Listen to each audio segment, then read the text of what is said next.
You are listening to Refocused Magazine Podcast with your host, Shamaya Reed.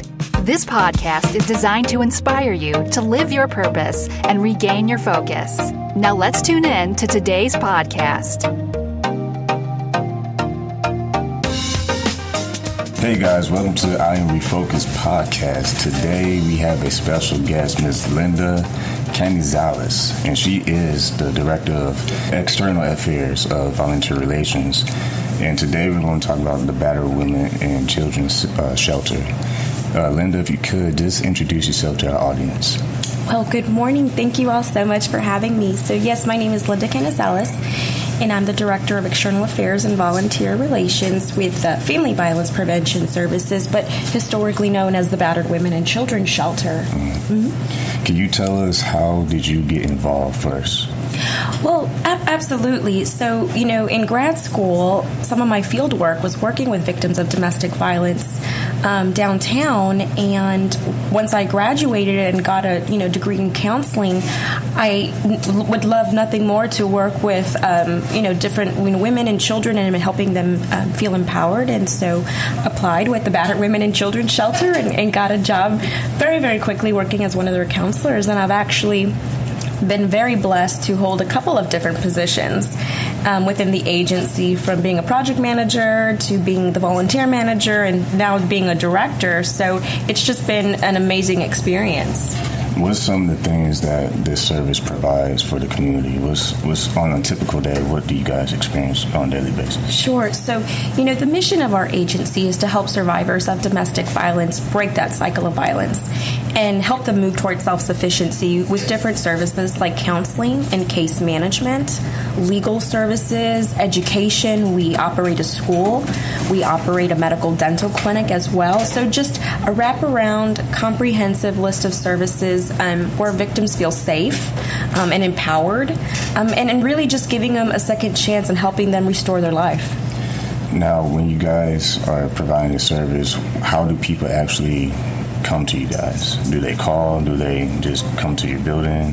How does that process take place? So, families and individuals can get to us a couple of different ways. Many times it is through SAPD because, there was violence in the home and the cops were called out, and so the cops will bring them to the shelter.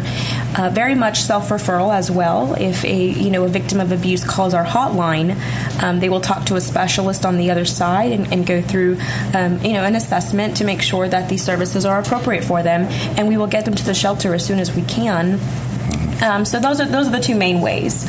So definitely through the police, of course, and then self-referral.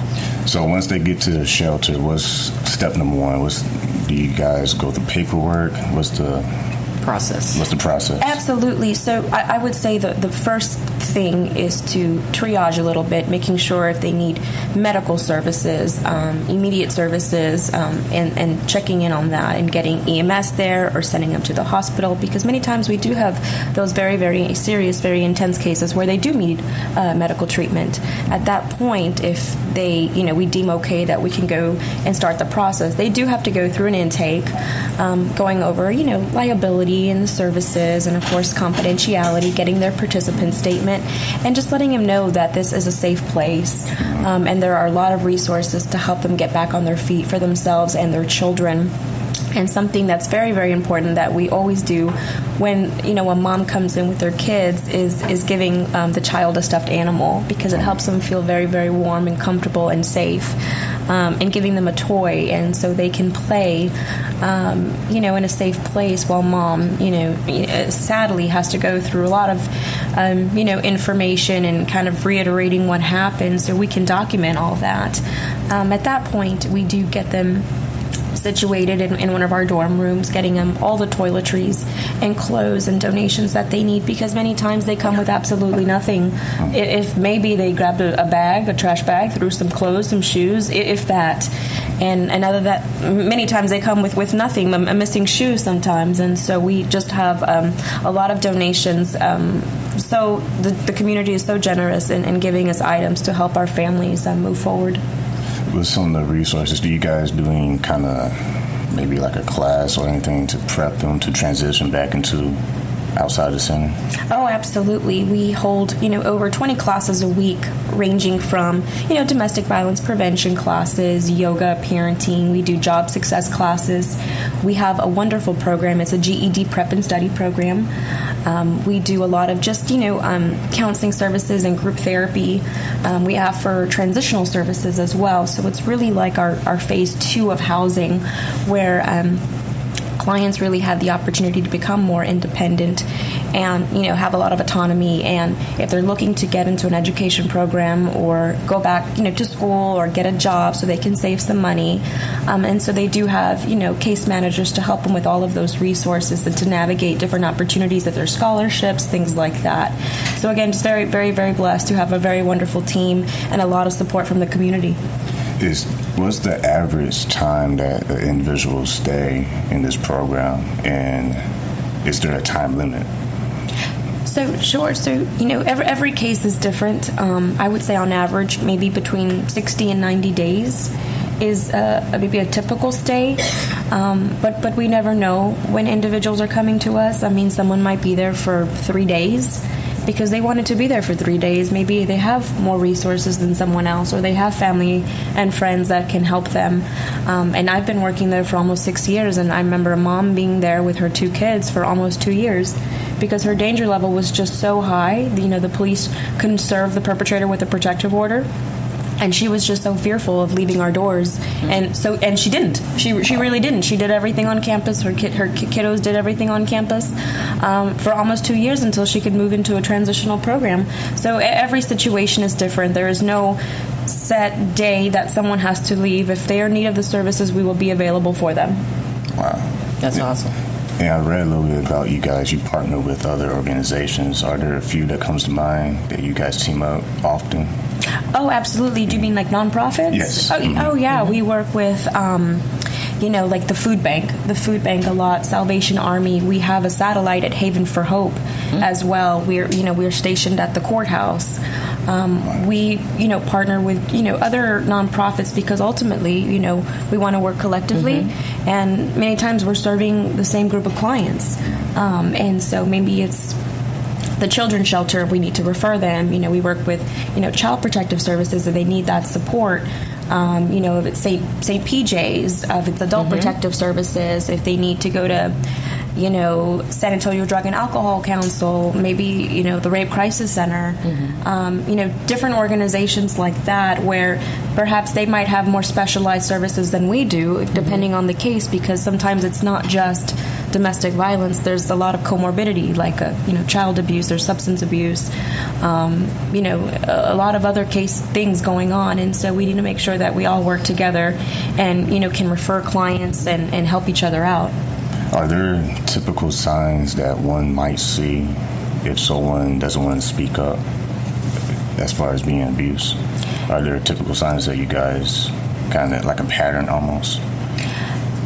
There definitely are red flags to look for if you suspect that someone or someone you love is, a victim of abuse. Very, very quiet, very shut down, maybe wearing clothing when it's 110-degree weather and they're wearing a sweater and they're covering up perhaps things that they don't want other people to see, like bruises, and constantly checking their phone and coming in late to work and having to leave, right at 4:50 to make sure they get home in 10 minutes because someone's checking up on them. Just very, very hyper-vigilant, very, very fearful of making friends, not being able to go out, spend time with family member, friends, very, very isolated, things like that. And so when you can tell that someone is fearful of something, I think that is the main thing that you can see, is because no one should ever be afraid of the person who claims to love them or who they love in return. They should never be afraid. And so when you can tell, you kind of get that gut feeling that something's not sitting right, something doesn't look right, and most times your gut feeling is correct. And so I would say just to to know the resources, for any bystanders, families, or friends, know the resources like the Battered Women and Children Shelter, learn about safety planning, know the emergency numbers, call 211 and just learn about the resources in your community, because it's just good information to have. You never know when you might need it or someone might need it as well. Now, when people are in the program and they get out of the program, what's the percentage of them coming back, or just at least like moving forward where they don't need it no more as far as the service? Right. Yeah. So that's a difficult question to answer in the sense that, research shows that a survivor will leave, their abuser 7 or 8 times before they leave for good. Right. And so the reality is that, we do see some clients coming back to the shelter 1, 2, 3 times because, it's a cycle of abuse, and they come to us and then they return, and then they leave them and they come to us and then they return. And so our goal is to educate them, support them, plant the seed, and let them know that there is hope and that there is help for them whenever they're ready to make that move, and that there are resources out there like transitional services and programs for education and job training, so they don't have to be dependent on that abuser and feel the need to go back. And there's so many reasons why people go back or stay, and that's children, finances, lack of resources, or not knowing what kind of resources there are, not having any family support, pets. And one of the main things that people say is, love. I went back because I love this person, and my hope is that they're going to change. And so we do a lot of just processing and education on, the cycle of violence and making sure that, you do whatever you can to stay safe for yourself and your children, ultimately, because they're the ones that, of course, adults are suffering, but the ones that are going to learn those behaviors are the children, and then they're the next cycle of either victims or perpetrators. And so we need to educate very, very young. So I'm sorry, to answer your question, we have a lot of success stories, and victims coming to us and then leaving survivors, and then ultimately they become thrivers, and they're doing speaking engagements, they're writing books, they're the CEO of a company now, and they're just doing amazing, and they come back and they tell their story and they do speaking engagements like I'm doing a little bit later, and it's so empowering to know that they're doing so well and they were able to get out of that situation and that they're alive to tell their story, and so that is just it makes our job very, very rewarding, but it is difficult to see those families and mamas return from that situation, and our goal is to help, again, stop the cycle. And that's a follow-up question. The people who successfully move on, do they ever have an opportunity to come back and maybe volunteer or help out? Oh, absolutely. We have volunteers now that were former clients. We have staff members that have been working with us for some time now who were former clients that lived at our shelter. And so it's very empowering to know that. And they come back, they work for us, they volunteer, they do speaking engagements, and then there they are holding events. They're throwing fundraisers to raise money to give back to us because they're just so grateful for the support that they received, and they want to give back and now show their support and show victims and survivors that you can do it. And look what I'm doing now, and just, again, to empower them that there is a different way of life. They don't have to live like that, and they can live free from abuse. I hate to put you on the spot, but is there one story that sticks out that you experienced with, whether it was a mother and a kid, or just a mother, or just a woman? Is there one story that you think will inspire our listener that, really sticks out to you? Oh, yes. There's, in my time there, I've met so many families, so many kids, so many moms, but one ultimately I think sticks out for me, and I always get very emotional when I talk about it, so I won't give you all the details because I'll get way too messy, but I remember a mom coming in with 3 kids, and the oldest one was from her father, and the younger ones were from the stepfather. And ultimately what had happened was, not only was the new husband abusing mom, the husband was also abusing the oldest child, physically, sexually. And so when mom finally found out about it, she grabbed them and ran out the door and ended up at our shelter. And I have never seen a mom more productive, waking up early, giving the kids breakfast, going to classes, going to her GED classes, kind of running back and forth, making sure the kids were making their appointments. And it was very inspiring to see. And at the time, I was no longer doing direct services. I was a project manager, so I was doing events and tours, but I would walk around every day, all day. And so I would see her, and so we would talk, and she would tell me, I'm doing this, ma'am, I'm doing this, and I was always just so proud of her. And they were there for quite some time, I would say a couple of months. And then one day I showed up to work, and they were gone. And I remember asking her case manager, I said, hey, I said, where's, so-and-so? I said, oh, well, they left last night. I don't know how mom got information that the perpetrator had an idea about where they were, and we're going to come looking for them. And mom said, no way. He's not putting his hands on me. He's not putting his hands on my children ever again. And so they relocated. They actually, the staff members paid their way to go somewhere else, far, far away.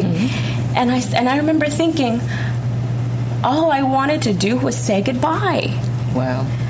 And I remember being so selfish about that, but then realizing, mom had to do what she had to do and get out of there, and they never told me where they took her. And I don't think anyone, maybe the case manager knew, and I knew to keep my boundaries and not say, where did she go? I want to know where she went, and they didn't tell me, and I would say this was about 3 years ago. Wow. And never again did we hear from her. Did we ever see her again? And so my hope is that they're safe and living a good life. Yeah. In those really difficult situations, how do you guys balance from trying to keep things moving? Because I can just hear from that, it can get easily emotional at times. Do you guys get any kind of coaching? Oh, that's an even harder question to answer, but I can tell you personally, for me, I think, just a lot of self-care has been very, very important, and it takes a lot of experience and skill to be able to, I wouldn't say disconnect, but compartmentalize and separate yourself from work and your personal life, and just having a good work-life balance, because if not, you'll be taking all these cases home every day, and these traumatic stories, and just you won't be able to sleep at night. And so I've learned in my short time there, but seems like a long time, I guess, some days, to be able to make just support them in that moment, in that time, and again separate myself. That is not my life. That is not my story. I need to make sure that I take care of myself, because if I don't take care of myself, I'm not going to be able to provide the best quality services to the families when I go to work every day. So I can't take care of someone else if I can't even take care of myself. Right. And I think that's something that we coach and train all of our staff members. Social services is very difficult. Counseling, being a caseworker, a social worker, because you work with the most vulnerable populations and hear horrific stories and families that need a lot of help. And so I think we always want to do so much more. But I think if your heart is in the right place, I think you're doing a good thing. Tell us, is there any situations where it's just a kid by themselves that shows up, or dropped off, or never? It's usually an adult with a kid? Well, ultimately, the clients that we serve, so it's either single ladies or moms with their children. But we've had a few cases where a teenager has been brought in, a teenage female has been brought in. I mean, she called the cops on her own, and parents were her abusers, and she said, "Come pick me up."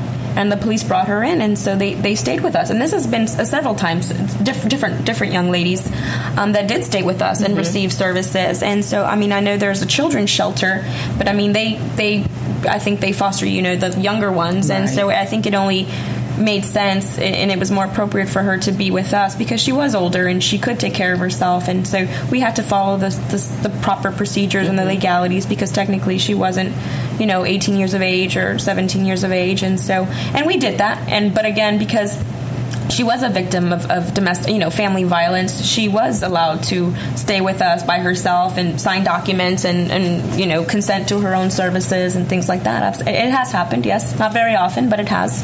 Do you ever get reactions from other families like, oh, I didn't know this was going on, has that ever happened? Like, people just come to you guys like, well, I didn't know this was going on in the family, Absolutely. And you're surprised. Yeah. Here in Texas, 1 in 3 women will experience some form of abuse in their lifetime. And 2 out of 3 individuals know someone who's experienced some form of abuse in their lifetime. And so, you can think about your friends, your family members, people that you go to school with, people that you go to work with, that you go to church with. I would guarantee that someone knows someone who's experienced some form of abuse in their lifetime. But it is not surprising for family members and friends to say, I had no idea this was happening, because the abuse usually happens behind closed doors, right? In front of everyone. It can be a he, it could be a she. I mean, it could be a male abuser, female abuser. They're wonderful. They're charming. Everyone loves them. They're helpful. They're kind. They're genuine. And then behind closed doors, they're a completely different person. Yeah. And so it is not surprising for family to say, I had no idea this was going on, or he or she never told me. And we understand that because, and many reasons, they're ashamed, they're embarrassed, they don't want people to know this is going on. Keep it in the family, just stand by your man, and you don't say anything about it. And so sometimes, and many times, people don't know that was going on. And breaking the cycle, that's the ultimate goal. Oh, yeah. And I read about on the page about the ultimate goal is San Antonio families to completely break the cycle. And when you first got involved, was it a surprise as far as what you didn't expect it to be, or was it kind of something you expected as far as the horror stories that you experienced with the individuals? Well, I can kind of just go back to my personal experience and my education. I did an internship with Child Protective Services, and those stories are just as horrific.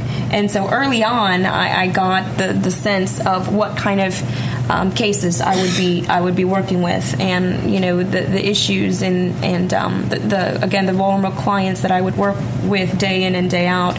And so I had kind of already mentally prepared myself for what I was about to face. But being at the shelter for going on 6 years now, every day is a different day, and the stories are just, and every story is different, and it's heartbreaking. It's heartbreaking. It's disheartening to know that here in Bexar County and in our community, with our family, with our friends, this is going on. And so, with October being Domestic Violence Awareness Month, now this is our time, this is our opportunity, victims, survivors, families, advocates like yourselves, to come together and stand up and say, you know what, no more. No more. We need to stop the silence. Exactly. No more violence. And we need to help each other out. And if there are perpetrators that getting them into services, because there are programs out there for perpetrators. There is help out there. There is programs that can help them, and it's all about processing choice and accountability and kind of processing. Perhaps they were victims as a child. They were abused as a child, and again, it's that cycle of violence, and helping them understand that, and that their behaviors can be different. And so there's still time. I think there's still time. There's still hope for people to change and to make a good difference. And I think that's what October, Domestic Violence Awareness Month is all about. And it shouldn't just be in October. It should be every day, right? Every day should be Domestic Violence Awareness Month. Exactly. Because it never stops. Doesn't just happen in the month of October. And that's why I'm so happy to, meet different community members and advocates who share the same passion and who want to make a difference and help spreading the word. And you touched on how the person that's doing the abuse, they actually sometimes go seek help. The abuser. Oh, absolutely. And our agency has actually, in a lot of non-residential programs, counseling services for children. We work with drug court families. And then we also have a batterers intervention program. And it is for perpetrators. And we have male groups and we have female groups, because females are perpetrators as well. And they're 20-week classes, mandated classes. And they go. And I've had the privilege of sitting in one of the classes to observe. And the material that they review is pretty intense. The power control wheel, the cycle of violence, red flags. A very, very strict curriculum that they follow. But I can see how that would be very, very helpful to anyone, especially someone who's abusing, so they can understand their behavior.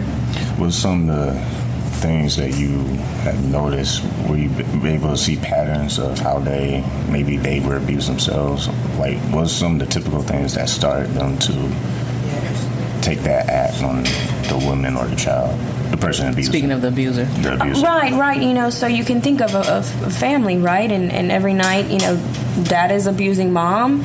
And little Sarah is seeing that, her mom being abused, and little Johnny is seeing, dad hit and yell and cuss, and ultimately getting what he wants, right? And seeing that manipulation and seeing how that maybe gets mom to do certain things or say certain things, and maybe bad-mouthing mom, and so they become very much psychologically, distorted, and this is the way it's supposed to be. And so they grow up thinking that, it's power and control. I'm going to get what I want, and I'm not going to communicate to you in a healthy, effective manner. I'm either going to threaten you, I'm going to cuss you out, I'm going to put my hands on you to ultimately get what I want and to control you, because they saw that as a child.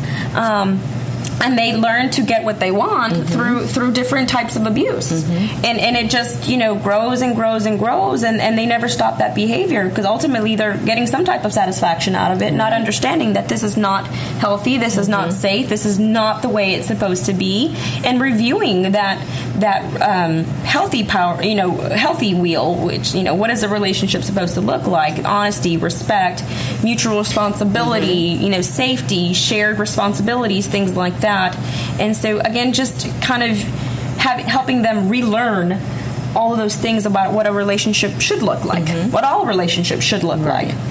So the pattern is something maybe learned? Absolutely. It is a learned behavior, yes.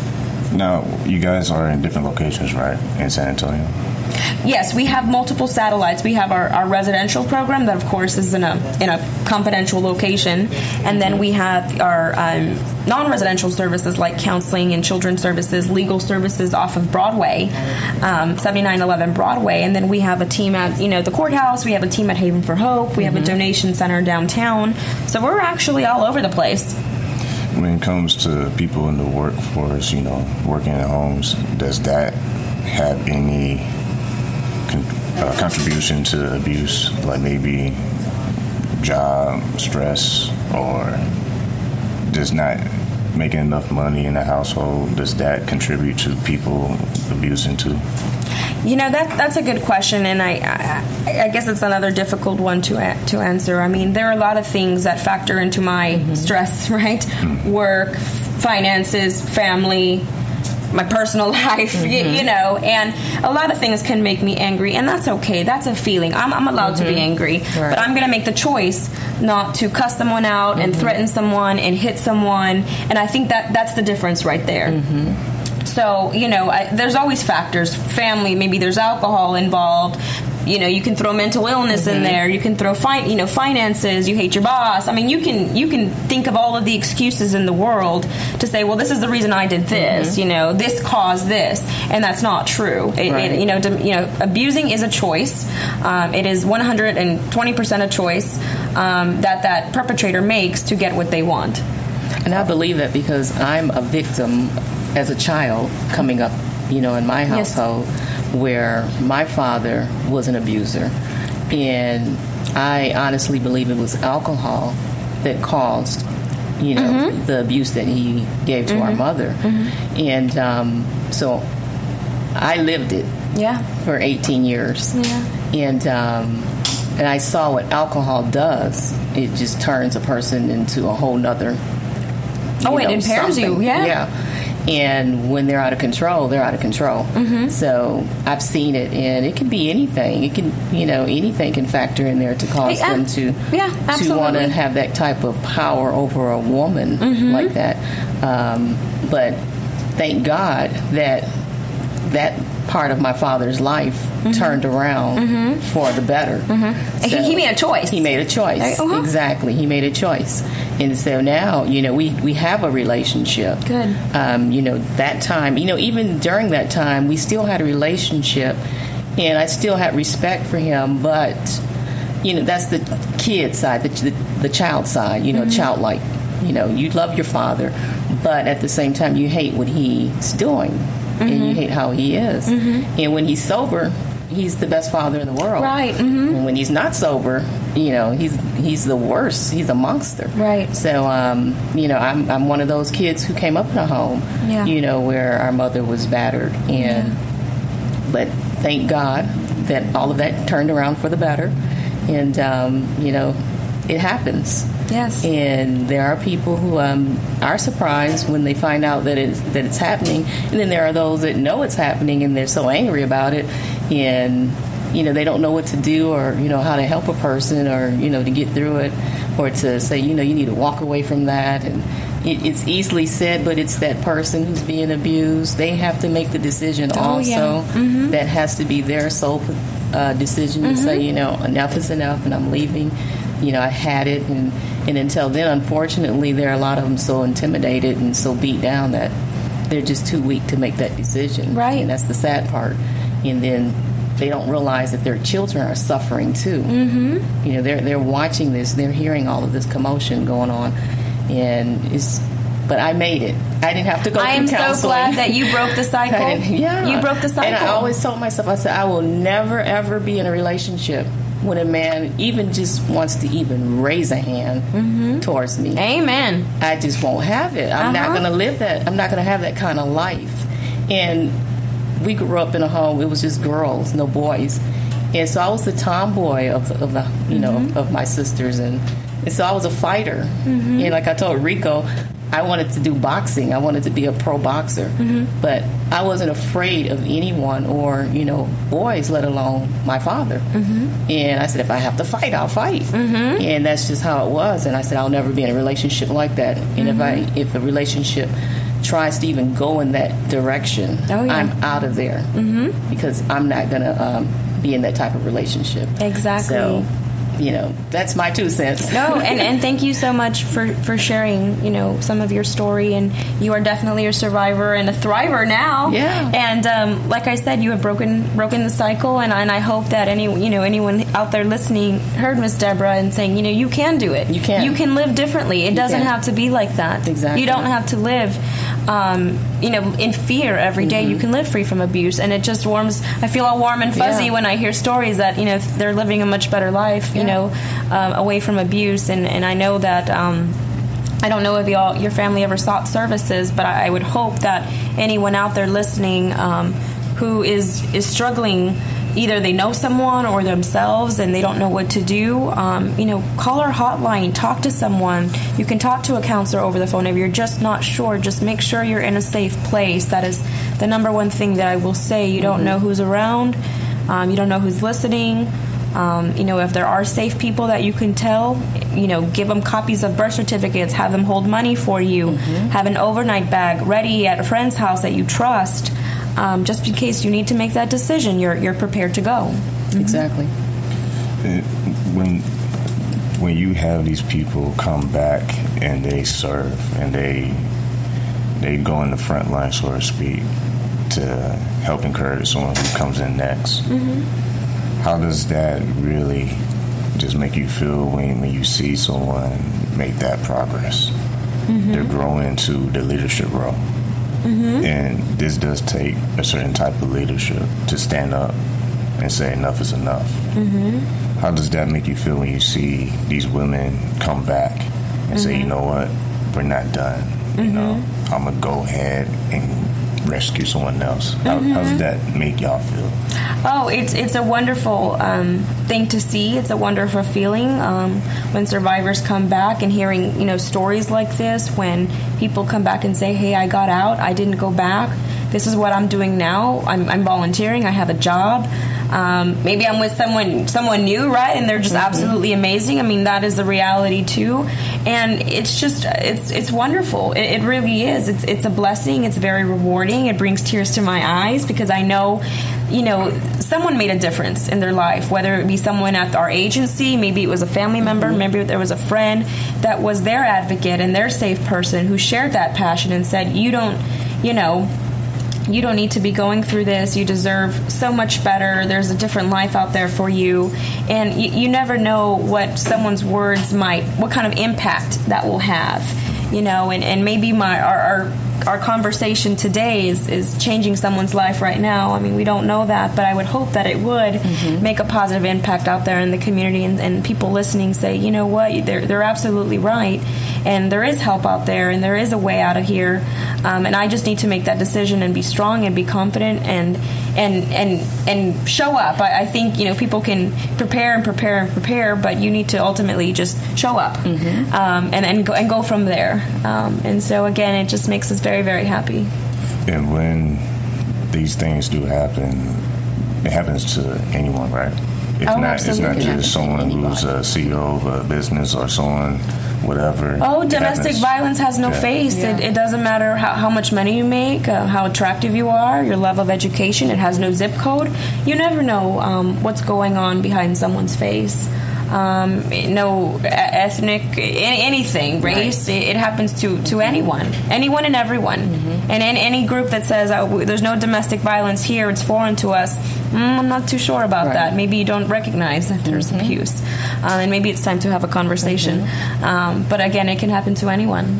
Have you ever, I hate to put you on the spot again, but have you ever known someone personally who has been through this and they have overcome it?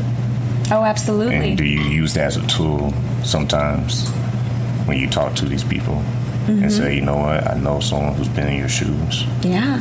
Would you mind sharing?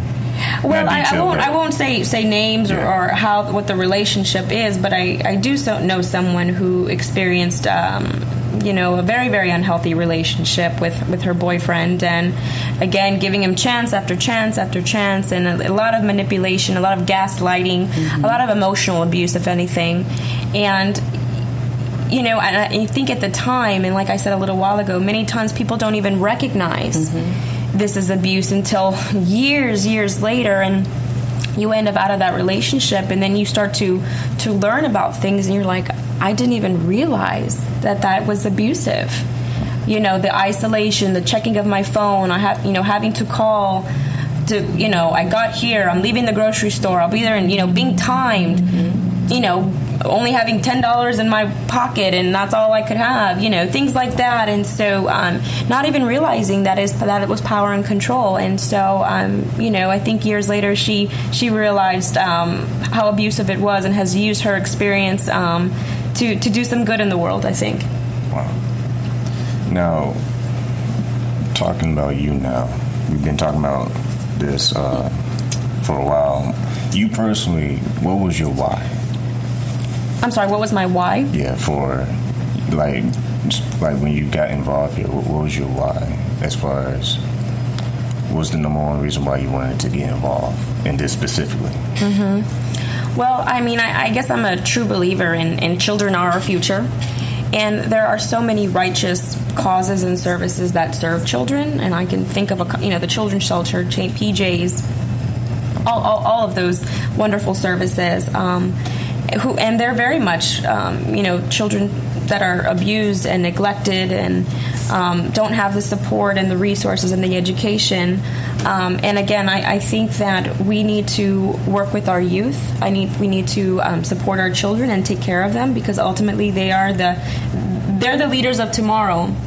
And if this is the kind of example that we're setting for them, then we need to make some changes, and some positive changes, and giving them good information on to be respectful and to be safe, and what healthy relationships look like, and how to have good relationships with people, and be good Samaritans, and being good contributors to society, things like that. So I think that ultimately working with children was very much a goal of mine. At some point when I was going to school, I said it's going to be some wonderful organization that serves children.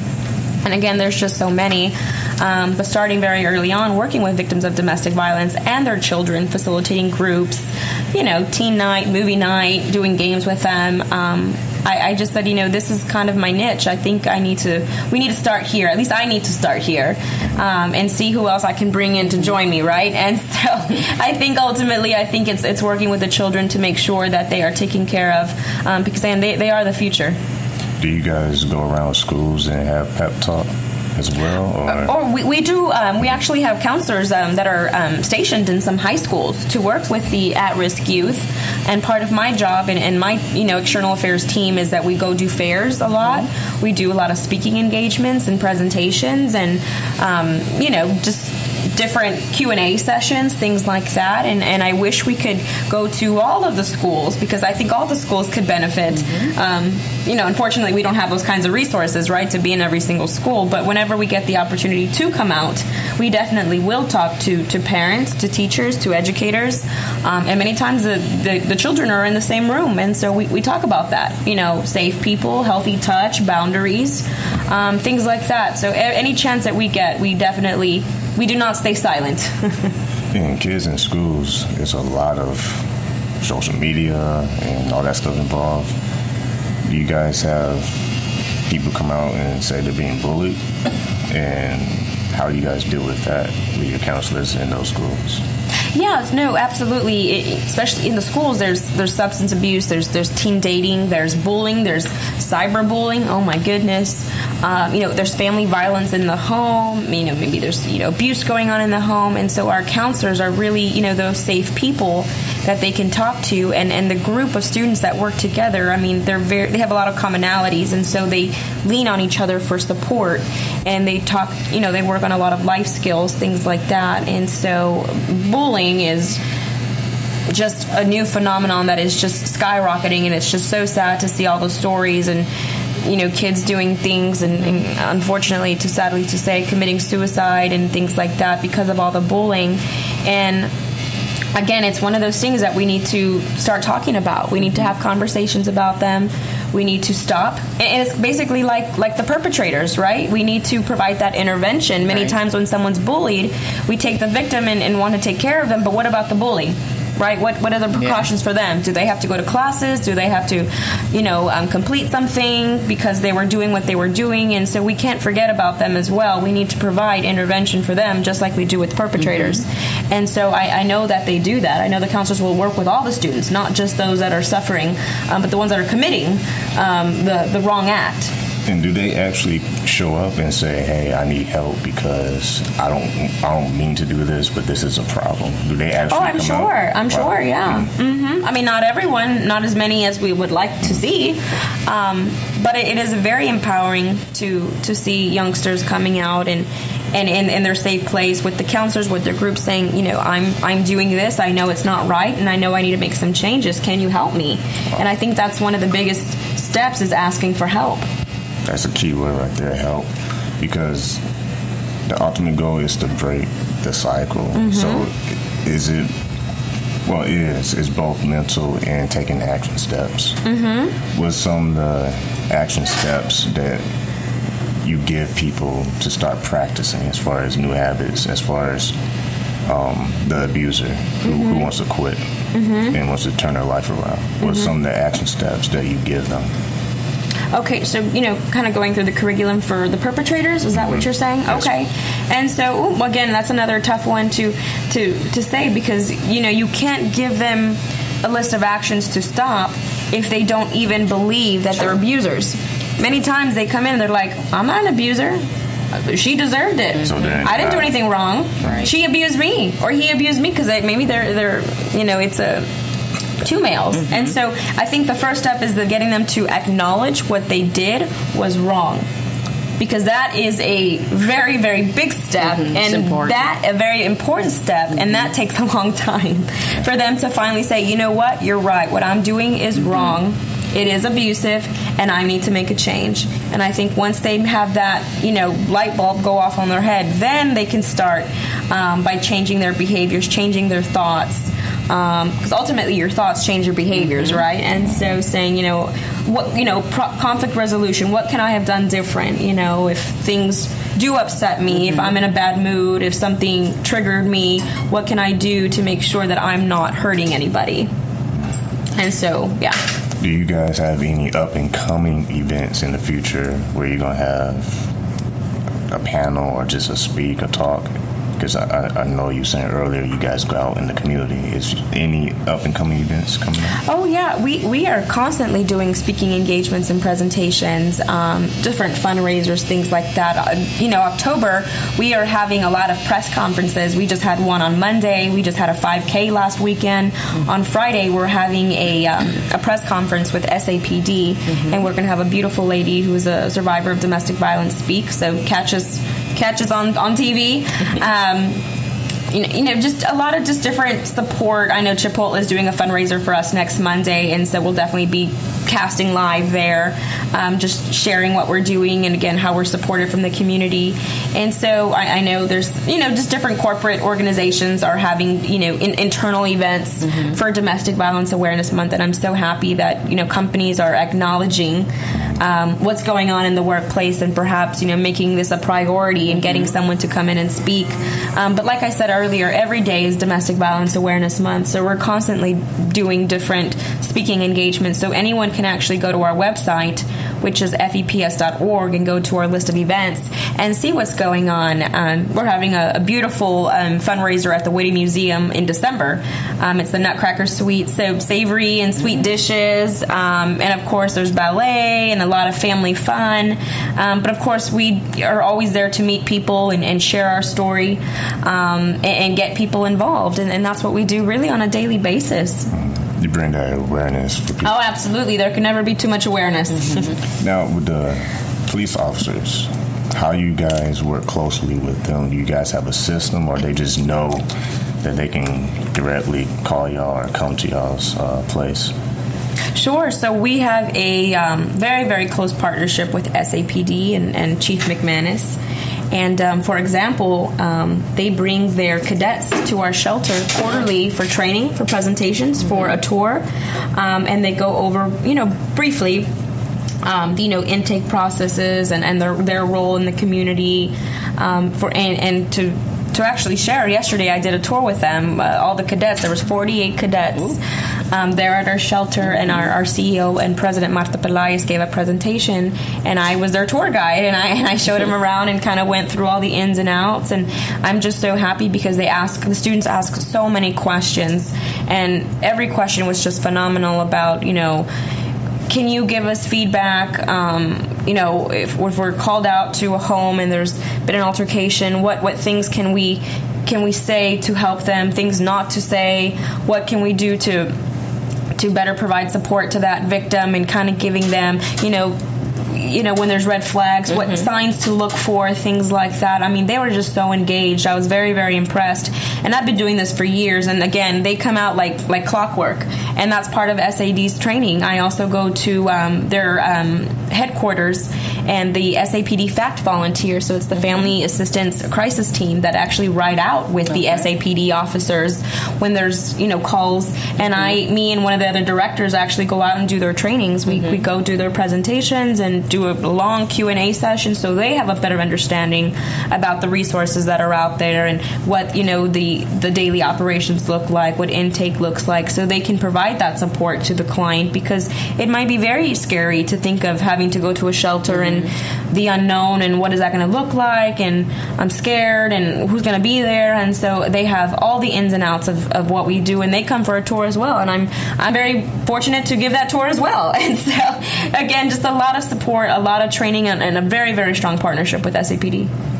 And you say you give tours to the public as well? I do give tours to the public, and that's from donors to students to volunteers to advocates like yourselves who want to learn more and they want to do more.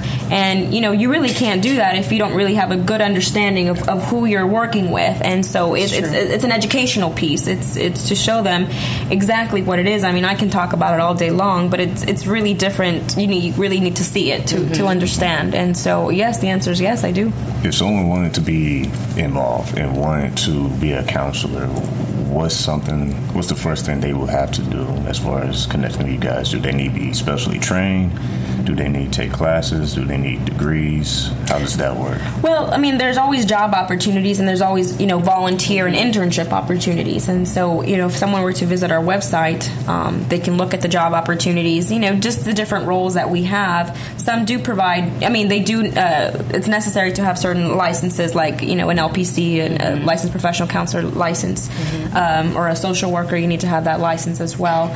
But a volunteer or an intern, who's just wanting to give back to the community, under our website, under Get Involved, there is a volunteer application there, just the different examples of what volunteers and groups can do. And we have our volunteer outreach specialist, Blanca Uribe, who will help kind of process everything, get them started in the department, depending on what they're interested in, what the needs of the agency are. And so really anyone can get involved. You don't have to be a counselor or a therapist or something to be able to be involved with us. Anyone can be involved with us. Mm-hmm. Now, in closing, can you give us a website real quick? Yes, it's www.f as in family, V as in violence, P as in prevention, S as in services.org. And phone number? So office number, yes, 210-930-3669. Again, we are with Linda, and I almost butchered your last name.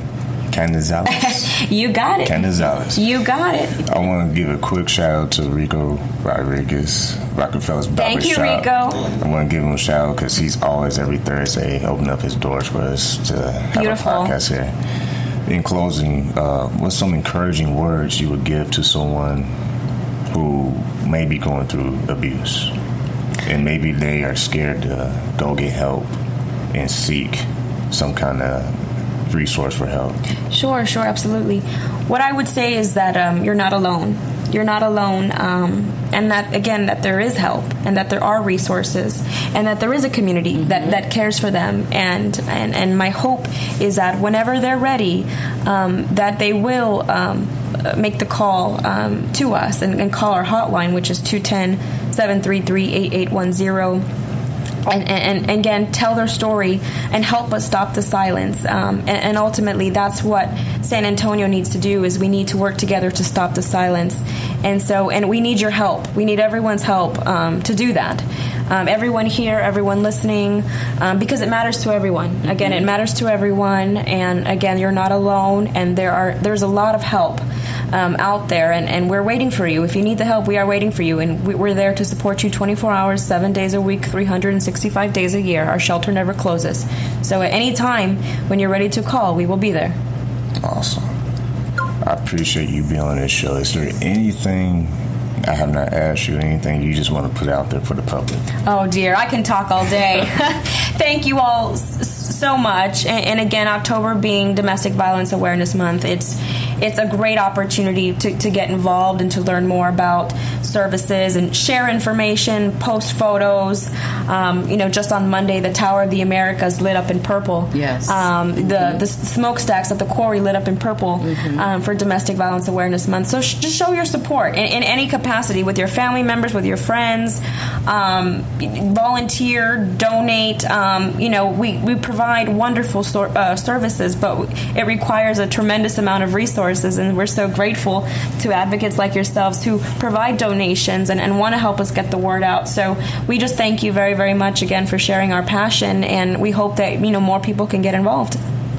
And one last question. Okay. People who want to donate supplies or anything, what some of the supplies you guys will want, if it's not money? What's some of the supplies that people can actually donate to you guys? Some of the main supplies that are always needed are school supplies, definitely toiletries, and sometimes things that we don't think about, like underwear, garments, underwear, bras, socks, shampoo, conditioner, deodorant, toothbrushes, toothpaste. I'm just thinking, hand sanitizer, feminine products, things like that. Shoes, jackets. Again, anything that you would use in your own daily life, we need every day for our families. And so all donations are accepted, especially now during the holidays, lots of toys. Again, school supplies are always in need because we help so many kids and they go through their school supplies so fast that we're always giving them extra. And so, but of course, like I said, the toiletries and the school supplies are probably the biggest need. Diapers as well, formula. Once again, we want to thank Miss Linda Canizales. You got it. And big shout out once again to my boy, Rico Rodriguez, Rockafellas Barber Shop. Today was a great day, as always. Yes. Every Thursday we come to you guys. Whenever you're listening is when you're going to listen. But I just want to say thank you guys for your full support. And just stay focused, keep your head up, and God bless. Thank you.